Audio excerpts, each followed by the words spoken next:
Vista como sexo frágil. Hoje somos guerreiras no mercado de trabalho, rainhas no lar, sedutoras na intimidade. Por todas essas razões, nós merecemos um espaço todo nosso. Entra no ar a partir de agora, Papo de Mulher. Aqui você tem voz, aqui você tem vez. Os nossos parceiros são Laboratório Vila Rica, Dr. Antônio Valentim Sâncio, Varese, Faculdade da Região Serrana, urologista Dr. Rômulo Santos, doutora Sidneia Aparecida Galo, ginecologista, COI, Centro de Odontologia Especializada, angiologista Dr. Edmar Pereira Olímpio, Loja Campeão, cirurgião plástica Catriine Martinelli, Patrícia Canal Estética, Restaurante Bom Apetite e Mafá Farmácia de Manipulação.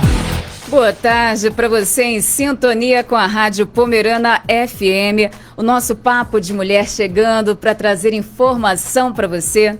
O Brasil é o país com o maior número de seguidores do Espiritismo. De acordo com o Instituto Brasileiro de Geografia e Estatística, IBGE, o país tem mais de 3,8 milhões de adeptos. A religião é considerada uma das 8 principais no mundo e tem como alguns ideais a reencarnação, a imortalidade da alma e a mediunidade.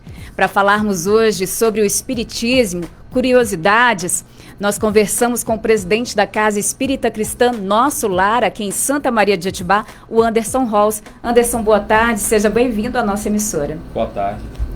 Bem, muitas dúvidas em relação ao espiritismo, né? A gente sempre tem dúvidas e às vezes preconceito com o que a gente não conhece. Bem, Anderson, quando, onde e como foi fundada a religião espírita? A religião espírita ela foi fundada no século XIX na França, através de um professor que ele usou o pseudônimo de Allan Kardec.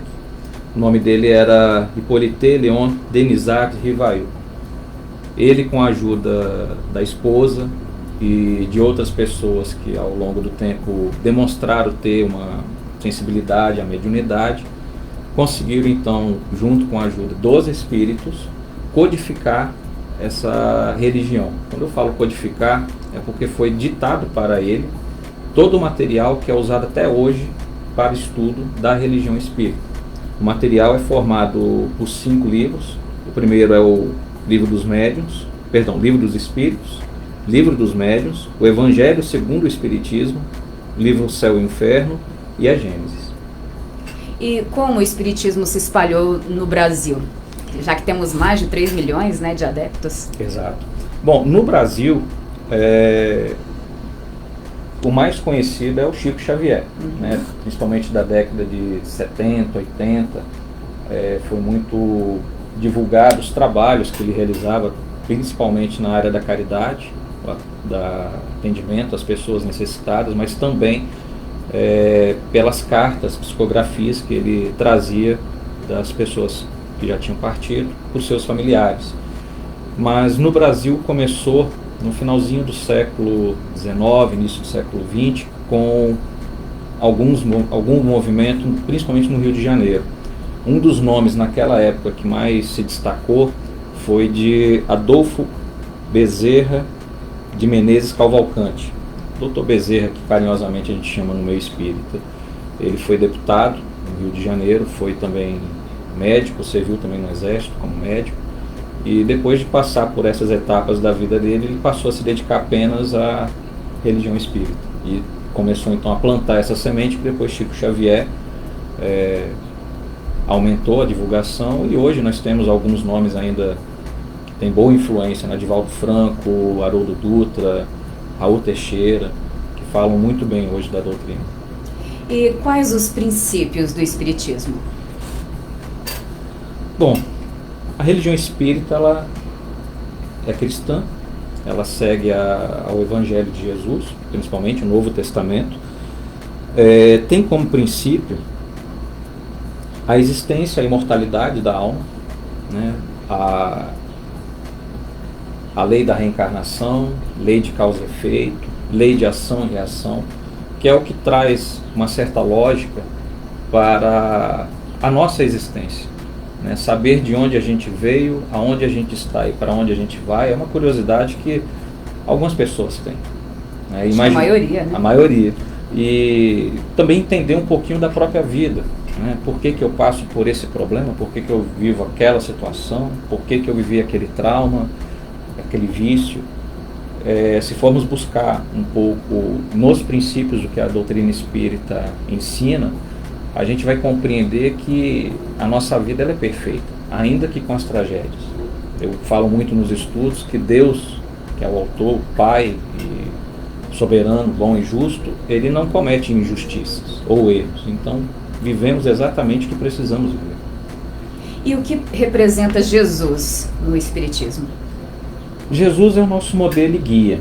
Ele é o exemplo da perfeição a qual nós devemos buscar e seguir.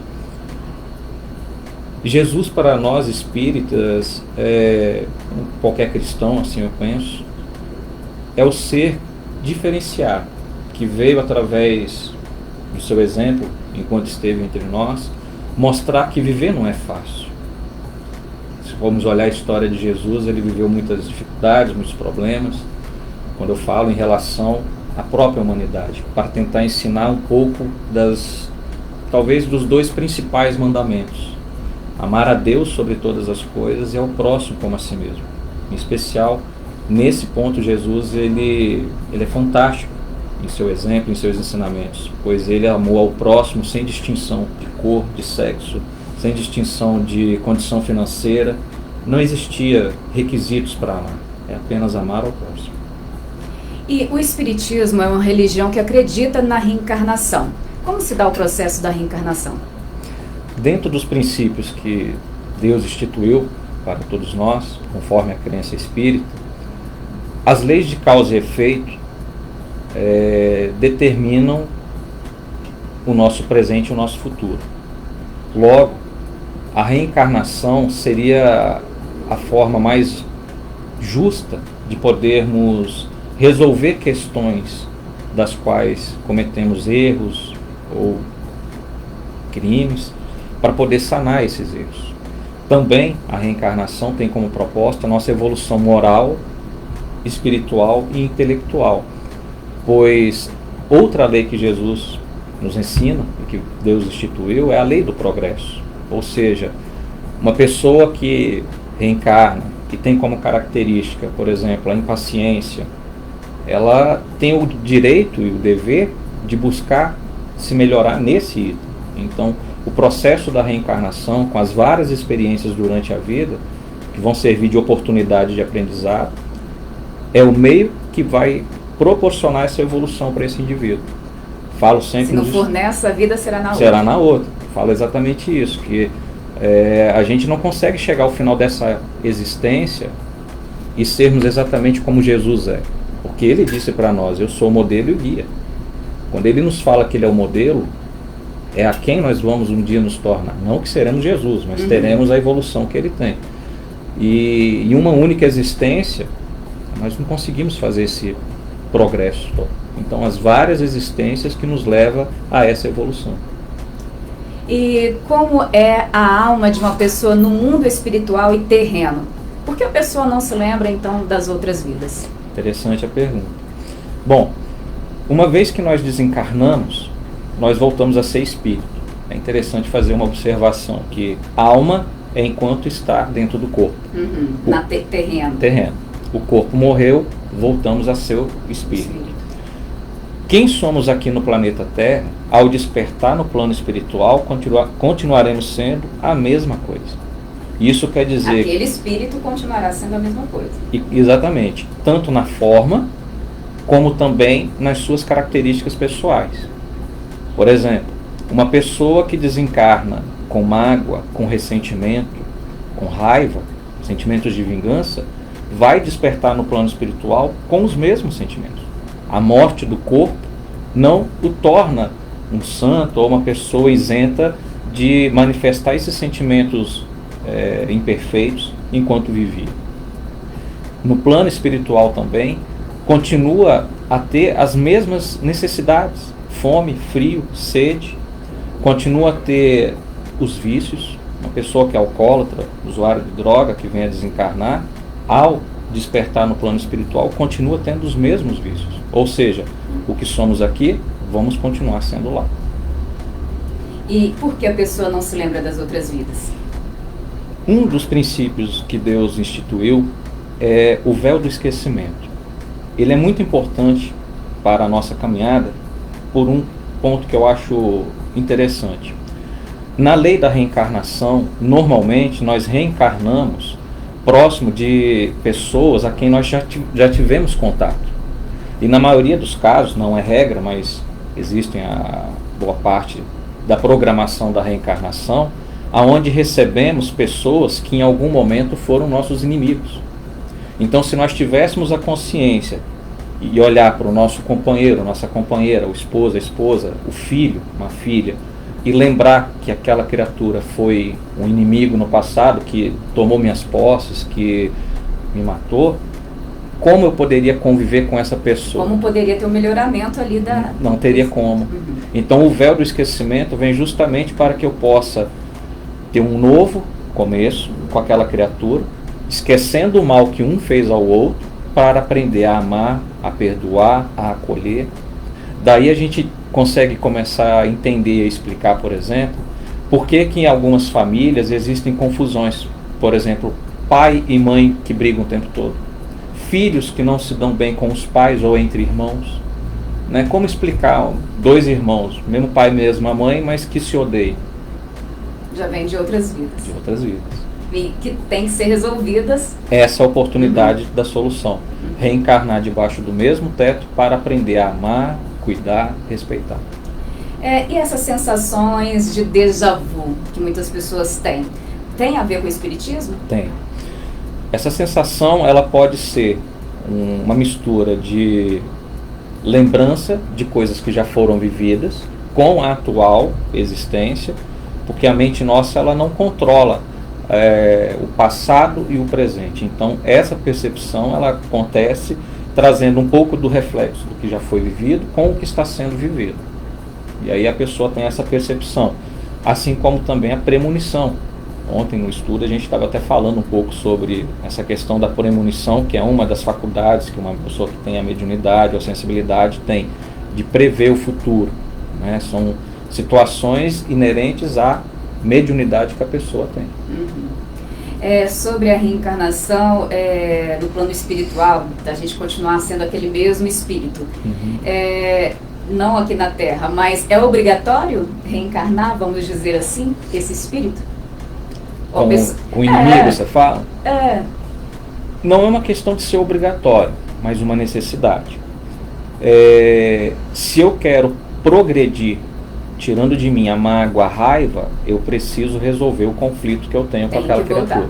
Tenho que voltar. Mas não é lei de talião, né? Olho por olho, dente por dente. Porque Jesus ensina para nós que um ato de amor cobre uma multidão de pecados.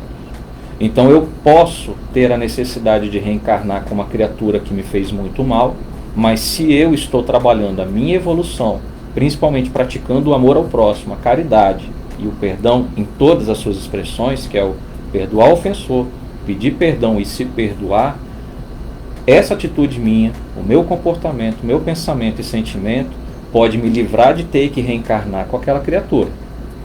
Mas eu não vou fugir da lei de causa e efeito. Eu vou ter que viver alguma experiência para aprender com aquela situação, nem que seja com outro. O próprio Jesus é reencarnado, não é? Interessante a encarnação, né, de Jesus, conforme os estudos espíritas indicam, foi programada essa encarnação dele, levou em torno de 5.000 anos para ele se preparar para poder cumprir a missão dele na Terra. Trazer essa mensagem que até hoje é um guia para todos nós. E há no homem outra coisa além da alma e do corpo? O perispírito. Nós somos formados por 3 elementos materiais. O espírito, que para minha melhor compreensão continua sendo o mesmo, né? Continua sendo o mesmo. E espírito é energia. Perispírito é o que dá forma a essa energia. E o perispírito que vai dar forma ao corpo. Então, a composição nossa hoje são esses 3 elementos. Interessante observar que antigamente, né, na escola se ensinava que o espermatozoide mais forte era o que iria formar o corpo, e dá origem então à vida. E o Espiritismo vem e mostra, junto com a ciência, que hoje já também consegue comprovar isso, que não é bem assim. Do contrário, se fosse essa a ideia, a gente não veria pessoas reencarnando com deficiências, com problemas. Sim. Então, o Espiritismo ensina que tanto o espermatozoide como o óvulo são dois elementos que são organizados pelo plano espiritual, com as características genéticas próprias para aquela alma que vai reencarnar e necessita daquele corpo.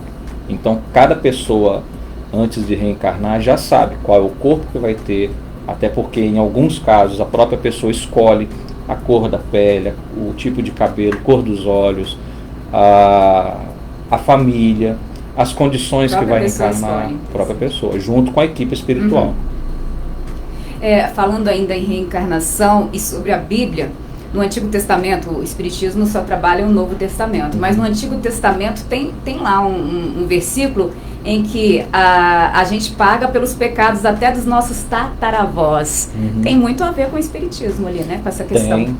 E é interessante essa observação porque essa crença de que a gente estaria pagando por dívida dos nossos antepassados, quando a gente pensa na reencarnação, vamos imaginar que meu tataravô tenha cometido algum crime. E por conta desse crime, segundo as leis do Velho Testamento, as próximas gerações iriam pagar.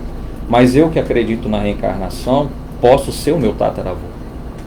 Ou seja, não é as gerações que vão pagar, sou eu mesmo, mas num outro corpo, numa outra existência, numa outra proposta de caminhada na estrada da vida. Porque é o mesmo espírito. É o mesmo espírito. E qual a natureza do liame? É assim mesmo que se pronuncia? Se eu não me engano, nessa pergunta, liame, você diz no sentido de a substância que une o espírito, sim, a alma e o ao corpo. É o perispírito. Entre o espírito e o corpo tem o perispírito, que seria esse liame que une um ao outro. E é interessante que no processo para reencarnar, o espírito ele sofre por um processo de miniaturização e célula por célula é conectada ao novo corpo. Então, no processo de desencarne vai acontecer da mesma forma, quando o desencarne é de forma natural. Assassinatos, acidentes com vítimas fatais, aí o processo é diferente. É diferente? É diferente. De que maneira? Num assassinato ou num acidente grave, por exemplo, que a pessoa venha desencarnar, como não há o preparo da equipe espiritual para fazer aquele desencarne, o processo ele é um pouco mais lento. E cada caso também é diferente.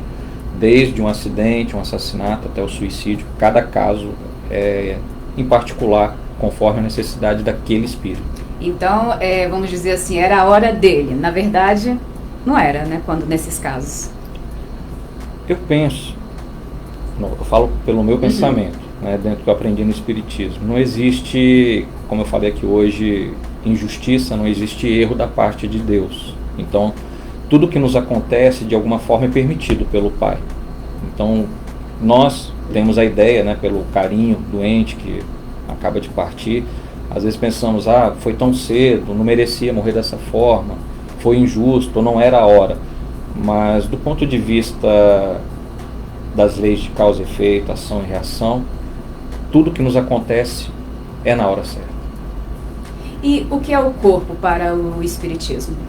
O corpo, para nós, é a nossa vestimenta, é o nosso templo sagrado. Tanto que nós temos que cuidar muito bem do nosso corpo, porque em algum momento nós vamos ter que prestar contas dele. Então, para nós espíritas e para essa religião, o corpo ele deve ser respeitado em todas as formas que a gente puder. Equilíbrio da saúde física e mais especialmente da mental. Hoje aumentou muito o número de pessoas com problemas emocionais, depressão, melancolia, tristeza. E a ciência hoje já mostra e prova que uma pessoa que guarda mágoa, que guarda rancor, ela pode desenvolver desde uma simples dor no estômago, por exemplo, até um câncer de mama, um câncer de próstata ou um outro tipo de doença grave no corpo, fruto do desequilíbrio espiritual e emocional. Pois o espírito é energia, então se eu estou vibrando coisas ruins, essas energias ruins vão comprometer na forma física. E qual o estado da alma em sua primeira encarnação? Lá ali já vem... Sim. Interessante, pois Deus, quando nos criou, Ele nos criou todos iguais, simples e ignorantes. Não deu mais inteligência a um ou a outro, ou melhor condições a um ou a outro. Todos fomos criados simples e ignorantes. O que nos diferencia daí em diante é literalmente o esforço, o mérito que nós empregamos para a nossa caminhada. Partindo da pré-história, da época das cavernas, onde o homem mais vivia por instintos como os animais, de preservação, de reprodução, de alimentação. Ao longo dos tempos, a inteligência, as condições com que o próprio ambiente exigia do ser humano, ele foi se melhorando, se intelectualizando e assim evoluindo.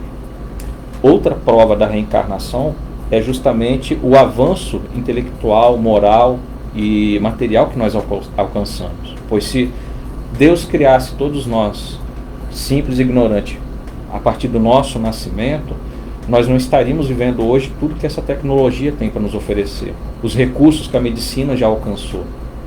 Até como tentar explicar uma criança que com 5 aninhos de idade, por exemplo, como eu já vi na internet, falar 3 idiomas, fazer cálculos matemáticos.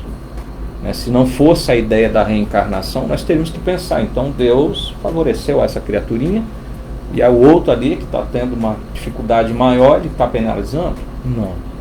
É a lei da reencarnação, é a lei do progresso que está sendo feita e vivenciada no dia a dia. E por uma conduta perfeita, podemos vencer já nesta vida todos os graus e tornarmos o espírito puro sem passar pelos intermediários? Infelizmente Acho que você não. Já disse que não, né? Infelizmente não, porque a nossa capacidade de lidar com a mudança que nós precisamos promover, ela é limitada. E ela é limitada justamente porque nós não temos o conhecimento pleno. Nós ainda não aprendemos a amar como Jesus. Nós ainda não aprendemos a perdoar como Jesus. A própria caridade nós não aprendemos ainda a viver como Jesus. Então, eu penso que, conforme o Espiritismo ensina, nós vamos alcançar essa perfeição. Mas em uma única vida, não dá. Será verdade a teoria das almas gêmeas? Lá na casa espírita, às vezes a gente recebe algumas pessoas, perguntando se vão encontrar as almas gêmeas, se vai dar sorte no amor, essas coisas. E o bem da verdade é que não é bem assim. É uma expressão bonita, poética, até romântica, para tentar entender as relações pessoais, amorosas e conjugais, mas não existe alma gêmea. Porque Deus, quando nos criou completo, inteiros. A ideia da alma gêmea seria como se estivesse faltando uma parte nossa, e não é bem assim. E o que é a mediunidade? É um tema bem interessante e que mais leva as pessoas a procurar a casa espírita. Bom, a mediunidade, ela é o termo usado para aquelas pessoas que têm uma sensibilidade qualquer e que de alguma forma possam sentir as energias ou os espíritos. Quando eu falo energia, porque não é apenas os espíritos, a gente pode sentir também a energia do encarnado. Ela pode variar desde um grau pequeno até um grande. Por exemplo, você entra num ambiente desconhecido, você não conhece ninguém daquele grupo que você está vendo pela primeira vez, mas você olha para uma pessoa... Já gosta dela ou não gosta dela? Exatamente. Às vezes você sente até um arrepio bom ou um arrepio ruim. Então isso é a sua percepção em relação à energia daquele ambiente ou daquelas pessoas. Isso é um nível de mediunidade. Num nível mais elevado, as pessoas que têm a mediunidade ostensiva, por exemplo, elas conseguem ver um espírito, ouvir um espírito, ter um diálogo com o espírito. Eu conheço histórias de algumas pessoas que têm a mediunidade em desequilíbrio, sem a educação, como se diz, que não consegue diferenciar uma pessoa viva e um espírito. Simplesmente interage como se fosse uma pessoa qualquer, mas porque lhes falta o conhecimento para lidar com essa situação. Os espíritos andam no meio da gente? O tempo todo.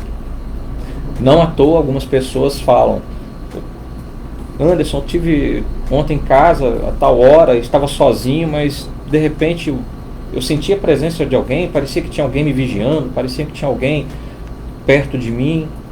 É um espírito. Bons ou maus? Para diferenciar quando é um espírito bom ou um mau, normalmente a gente sente pela energia, a vibração. Se for um espírito que quer nos fazer mal, quer perturbar, a gente vai sentir aquele arrepio ruim, aquela sensação desagradável. Quando na verdade vem um espírito simpático, por exemplo um familiar, um avô, uma avó que já desencarnou, normalmente eles se fazem perceber com sensações boas, às vezes produzindo o cheiro deles, um perfume, algo que lembra uma comida, um momento. É a forma que eles encontram para falar: olha, eu estou do seu lado. Eles estão esperando ali, no caso, como eles estão em espírito, esperando para se reencarnarem? Quando voltamos para o plano espiritual, nós precisamos passar por um processo de readaptação, de estudo, de preparação para voltar. Não é desencarnou, vai encarnar ligeiramente, não. Espíritos um pouco mais evoluídos e que tenham por mérito essa condição, conseguem fazer uma reencarnação rápida, mas para cada espírito é uma condição, que pode levar de alguns meses, semanas, até alguns anos. Para espíritos revoltados, ainda envolvidos na ideia da vingança, da mágoa, esses acabam demorando um pouco mais. Inclusive, atualmente, a gente vem falando então eles muito. Vagam por aí. Alguns ficam vagando e outros ficam em postos de socorro, em cidades espirituais, estudando, trabalhando, se preparando para voltar. Para o espiritismo, céu e inferno existe? Não da forma como a maioria das religiões acredita. E de que forma, então? O céu e o inferno, nós consideramos a nossa paz ou os nossos conflitos.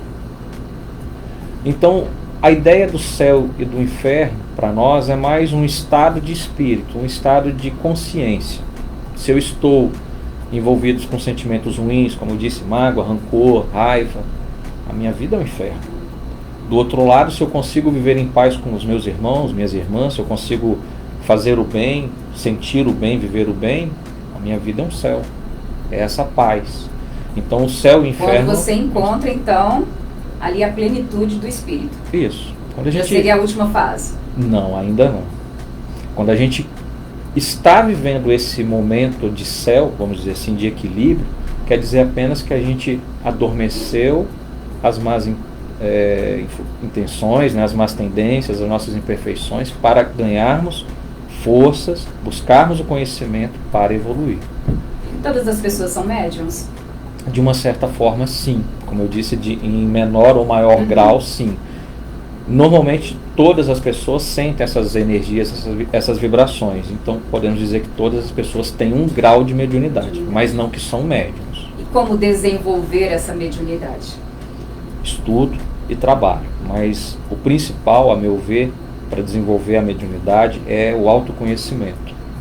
Se eu não consigo aceitar as minhas más tendências, as minhas imperfeições, se eu não consigo lidar com os meus conflitos, perdoar, praticar o amor, é um processo muito lento e às vezes doloroso para desenvolver a mediunidade. Algumas pessoas que vêm com uma condição de mediunidade mais aflorada, que a gente fala, precisam de muita ajuda.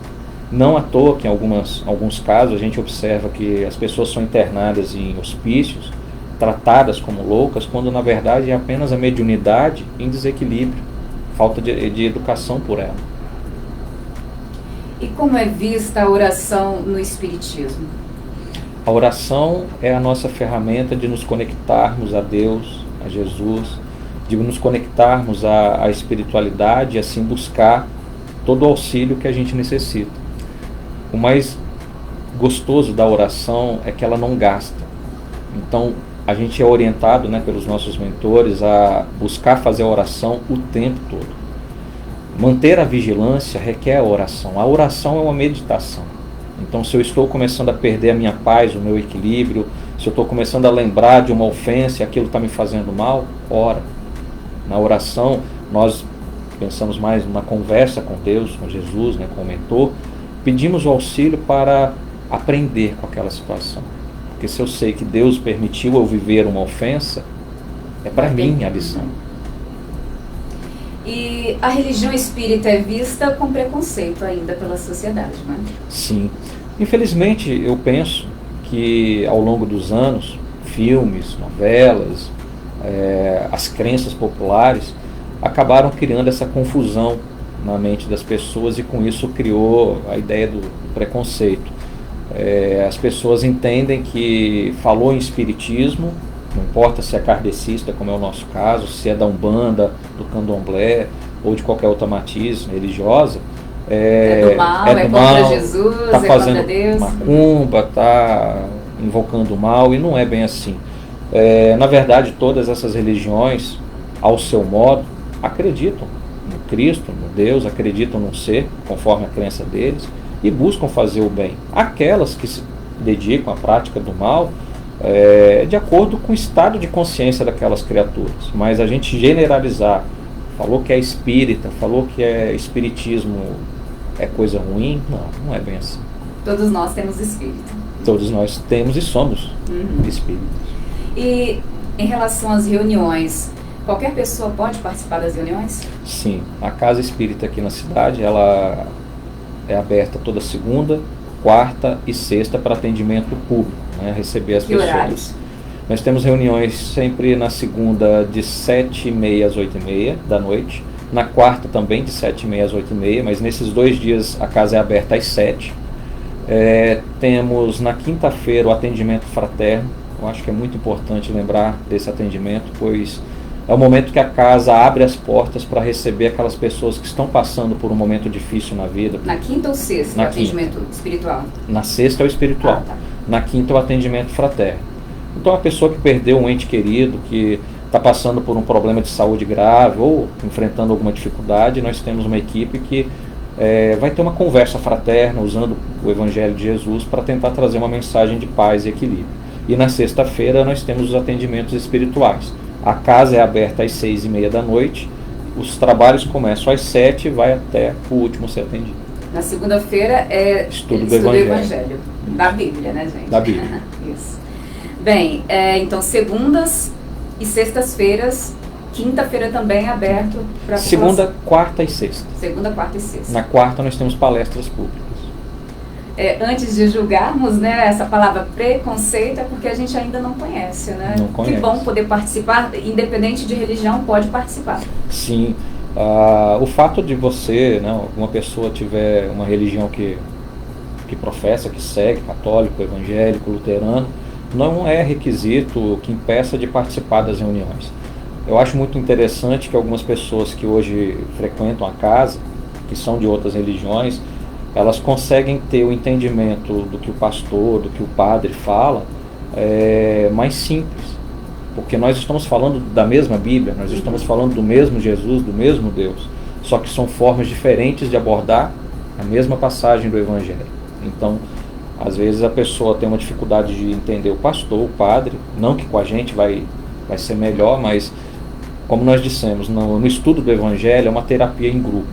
Cada um fala o que entende, cada um fala o que pensa, ninguém ali está para provar a verdade ou a certeza sobre nada. É uma terapia em grupo que nós construímos ideias e vamos aproveitar o que nas outras religiões também têm a oferecer. Sim. Eu falei do Antigo Testamento sobre passagem bíblica. Que passagens bíblicas falam da reencarnação? No Velho Testamento não se fala muito. No Novo Testamento, agora eu não vou lembrar de cor as passagens, mas Jesus tem pelo menos 2 passagens que ele fala sobre a reencarnação.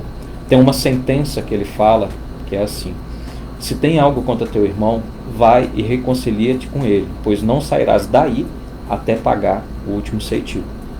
Quando ele fala isso, ele está dizendo da nossa vida, dessa vida. Então eu não vou sair daqui enquanto eu não encontrar dessa vida terrena. Eu não vou sair daqui enquanto eu não perdoar quem me ofendeu, enquanto eu não pedir perdão a quem eu ofendi, enquanto eu não conseguir o equilíbrio comigo mesmo. Outra passagem que ele fala é quando ele subiu ao monte e teve uma conversa, né, com o Espírito, e quando ele desceu ele perguntou: o que dizem de mim os homens?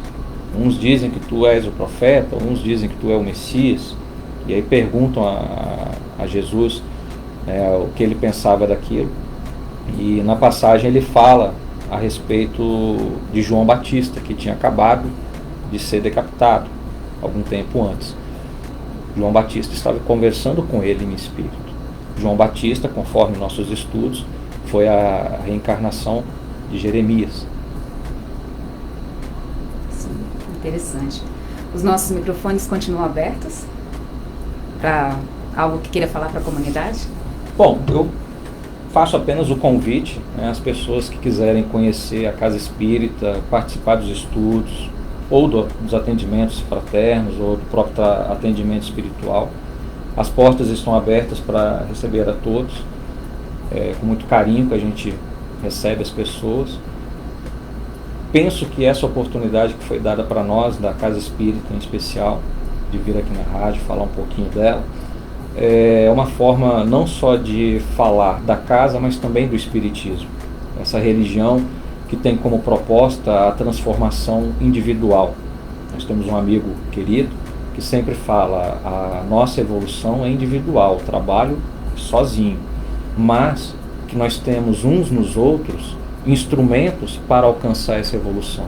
Então eu preciso aprender a me conhecer, ter esse autoconhecimento, para aprender a conhecer o outro, entender o sentimento, o pensamento do outro. E assim todos nós, um sendo instrumentos para o outro, caminharmos na estrada da vida e evoluirmos.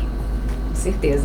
A casa Nosso Lar, aqui em Santa Maria de Itibá, fica próxima, na Avenida Frederico Gru, próxima à antiga biblioteca. Antiga biblioteca. E lanchonete Saborear também, né, já não está mais aberto, mas fica ali na esquina, uma casinha amarela, difícil não perceber ela ali. Logo na esquina. Muito obrigada por sua presença aqui no nosso Papo de Mulher e uma boa tarde. Boa tarde. Papo de Mulher fica por aqui, trazendo mais informações para você em uma próxima edição. Um beijo grande e obrigada pela audiência. Até o nosso próximo encontro. Tchau, tchau.